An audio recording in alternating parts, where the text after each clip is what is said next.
No. No.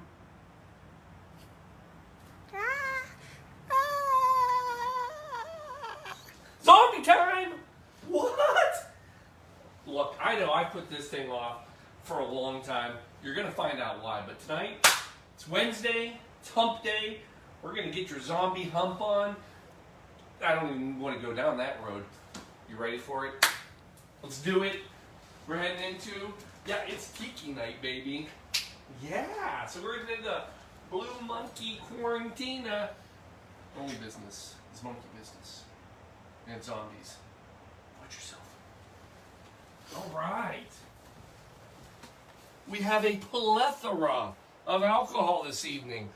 The zombie, my friends, is no simple drink. You got to be ready for it. And I'm going to tell you all about it. We're going back to 1934. Don Beach, a.k.a. Don Beachcomber. Paul, I think you've talked about him. Well, I have. I've mentioned him to you. Let me give you a little refresher. Now, let's be clear. This is not Trader Vic. Remember, we've done a lot on Trader Vic. El Diablo, delicious. The Mai Tai, that's a Trader Vic. And if you remember, I've kind of brought in Don Beachcomber a couple of times. Remember, this guy was awesome, right? So, 1934, he's got Beachcomber bars, Don Beachcombers, all over the U.S. And he's just crafty. He's the one I told you about. Like, he had a metal roof on the front of his bar.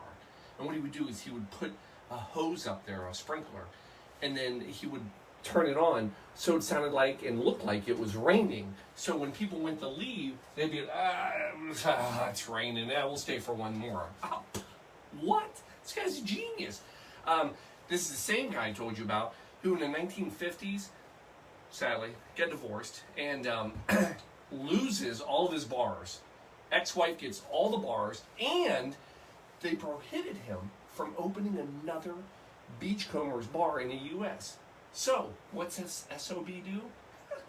Goes to Hawaii. It's 1950s.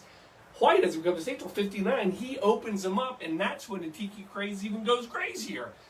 So this guy, all right, Don Beachcomber, he's awesome. He is, many people believe he is the father of the tiki bars. And tiki bars are coming up all over the place. So, well, you know what a zombie is. So, the zombie, this is the granddaddy, father, be-it-all, original tiki drink. Paul, you're asking yourself, this drink's so damn good, and this is the drink, why haven't you done it yet? Because he didn't want us to share it. See, you may remember about Trader Vic. He was actually, in World War II, he was shipping different things so guys on the front line could actually make drinks. I mean, that was Trader Vic. Not Don. See, Don, when he created this, he knew he had something. He didn't just guard this recipe, like put it in the safe. He coded the recipe. This had a secret code to it. Nobody knew how to make it. They just knew what to put together. So, let me give you a little bit more of the history. So, basically, he dies. The recipe dies. Other than a few people, they kind of know how it's made. But there's a guy out there, right? So fast forward, and I mean fast forward. You got to go all the way to 1994, all right?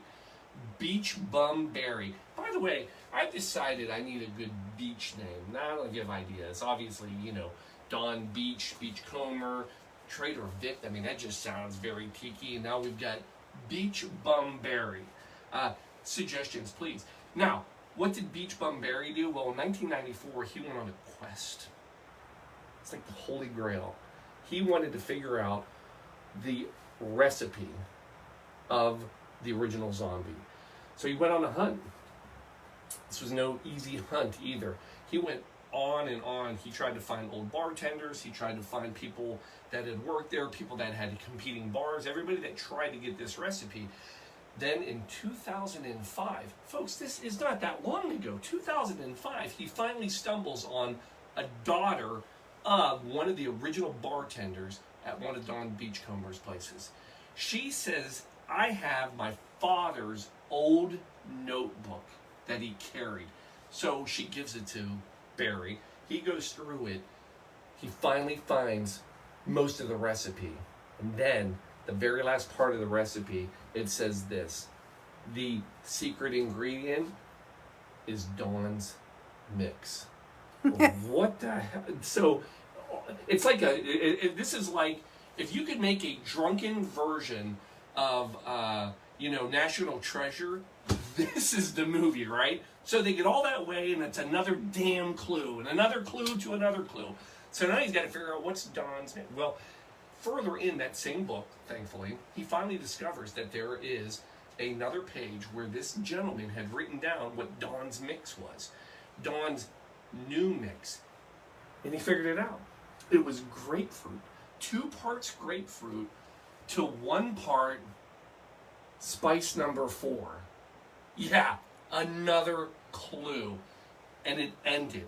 He couldn't figure it out. See, that's what you have to understand. When I tell you he coded his drink, he didn't say any of these mixers. He would go out and he would have different, not one guy, different people mix up special ingredients. So when the bartenders would do their work, they knew they would take rum and mix spice A with number 4 and mix 3 with spice C. It was coded. So for months, right? He's stuck because he doesn't know what spice number 4 is. This goes on for months, then a year. Then he meets the acquaintance of another bartender who had worked at the Beachcomber many, many, many years ago.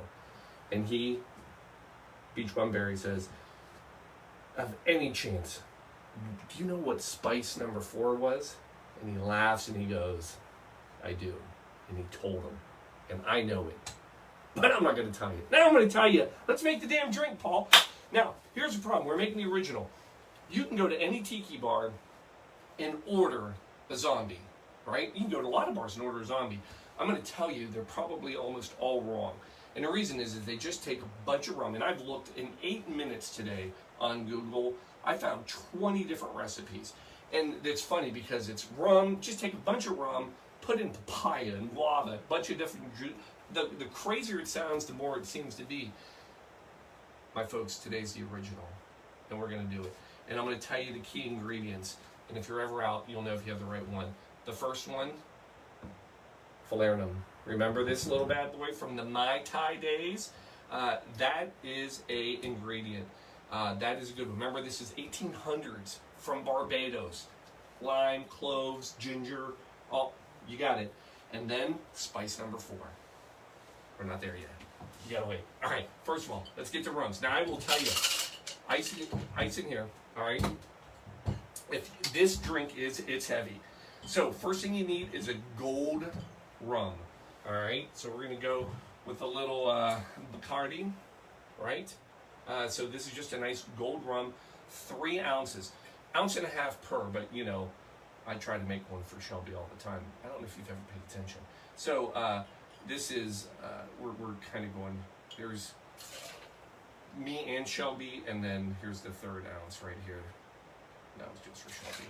Okay. Then you're coming in with a dark rum. We're going to go with Pussers. That is just a great, nice dark rum. So you're going to go with it's 3 ounces again. So 1.5 ounces and total of 3. One for me, one for Shelby. All right. Then, this is where it gets a little crazy, folks.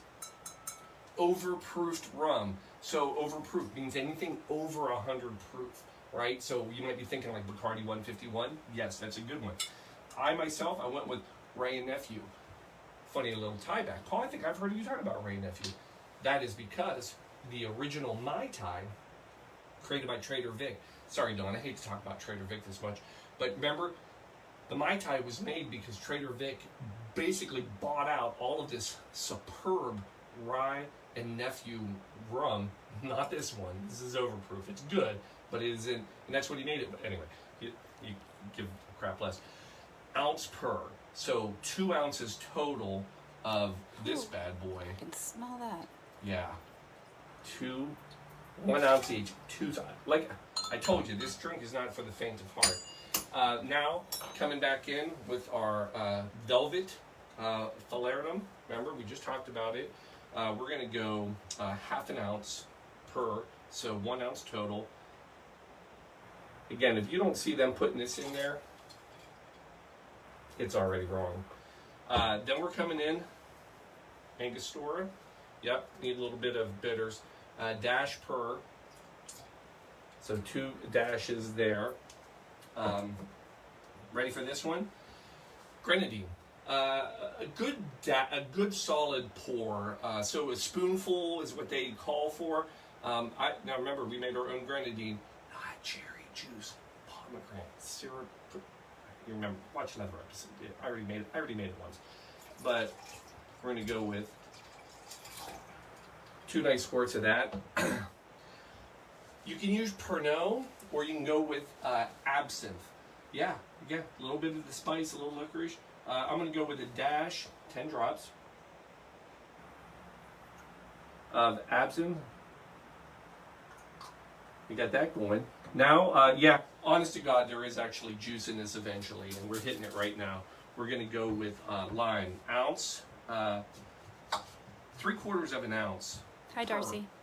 And we're going to go 1.5 ounces total. So that'll just be about 1.5 limes. So with those in our fantastic. Folks, I got to tell you, by the way, I'm stalling this. I am scared to death to shake a drink. I am gun shy. I don't know if you watched the last episode. If you didn't, it finally happened. I don't know who had the over-under on 82 episodes, but it did happen. I broke a glass. Scarred me. It literally scarred me. So anyway, we'll see what happens. I don't know. But so there's our lime.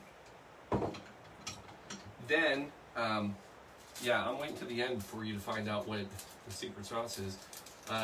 It's lo and behold, spice number 4. After deep historical finding out, emergency. Can you believe it? Freaking Don Beach in 1934, secret spice number 4. You crafty son of a... It was emergency the whole time. Emergency. Not a sponsor of Don Beach. Not a sponsor of the Zombie. Not a sponsor of our show. We still love you. So put a little sprinkle of that in there. And by the way, no, that is not the secret ingredient. So here's what it is. To make Don's new mix, it is this. It is grapefruit. And by God, for the first time ever, I am actually juicing in a real live grapefruit. Yeah, I know. It's a big day. You don't need much. So let me tell you how this is going to work. All right. So here's the secret sauce. It is Don's mix. 2 parts grapefruit juice to 1 part cinnamon syrup. Homemade. All it is, 1/2 cup of sugar, 1/2 cup of water, throw a cinnamon stick in it, boil it for like a day and a half, 15 minutes, and then put it in set cinnamon syrup. So here's how we got to do this. And so we need 1 ounce total of the sauce. So that means we need our 1 ounce, all right? So that means I need about 2/3 of an ounce of grapefruit juice. I know. And then we're going to top it off with our cinnamon syrup. Doesn't seem like much, folks. But you know what? Neither does emergency. Look at where we are. Anyway, there it is. Now, I will tell you, if you go old school and you go by Don Beach, the next thing you're supposed to do is actually put this in a blender. I'm not a blender guy. You've heard this about me in DC. If you said, can I have a frozen drink? I'll tell you it's broken. So, blender's broken. So, you just got to give it a good shake, all right? You want to make sure, oh, God bless it. I feel like my hands are already bleeding. That's what I feel like. All right, now we're going to, there it is. Now, we're coming in. There's a theme here when you get the tiki drink, and I don't know if you've ever picked up on this, crushed ice. So we're going to go crushed ice. Now this one is especially important, and I'll tell you why. Crushed ice in a drink basically helps it dilute faster. I don't know if you noticed the 4.5 gallons of rum that we put into this drink, but you actually want this to dilute a little bit. So that's why you want to use the crushed ice. All right, coming back in, going to top off our drink. We have everything. A lot of stuff. I don't want to miss anything, folks. And there you go. You are looking at the original zombie. It's a heavy drink. Garnish, well,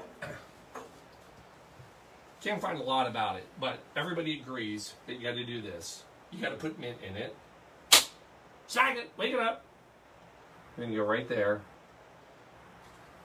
For no other reason than I like the look, and I'm going to do it.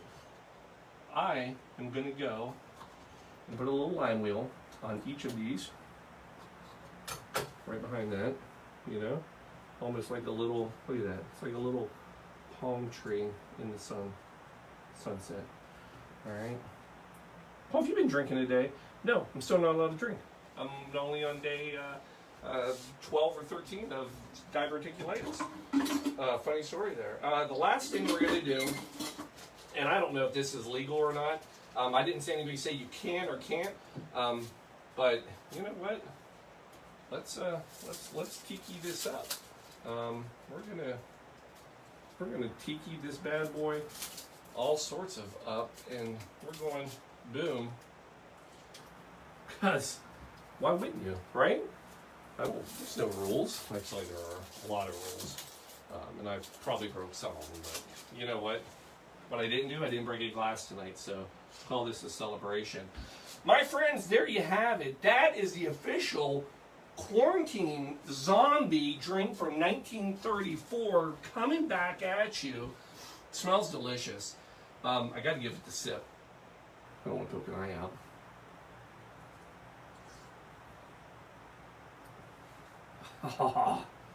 So here's what's crazy. You don't get hit in the face with rum. You actually can taste the spices. You can taste the bitters. You can feel a little bit of the heat. I'm going to say it's the cinnamon. Might not be. But the absinthe, everything, just so fine details. All of it together, though, that's an easy drink. Now, last thing I'll leave you with is this.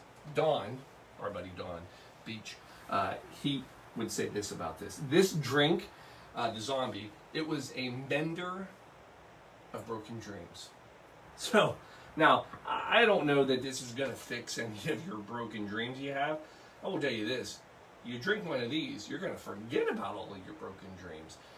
Matter of fact, it's potent. So potent, he had a limit. This was a 2 per person drink in the bar. Now we're going to test that because Shelby's going to drink both of these tonight. And I'll let you know how she does in the morning. How about that for fun? So anyway, there's your zombie. Cheers. Chink. And you know what? We got you through another hump day on a Wednesday. You've been zombie humped. So, I don't know. That's something. Love you all. We'll see you Sunday. And enjoy. Night.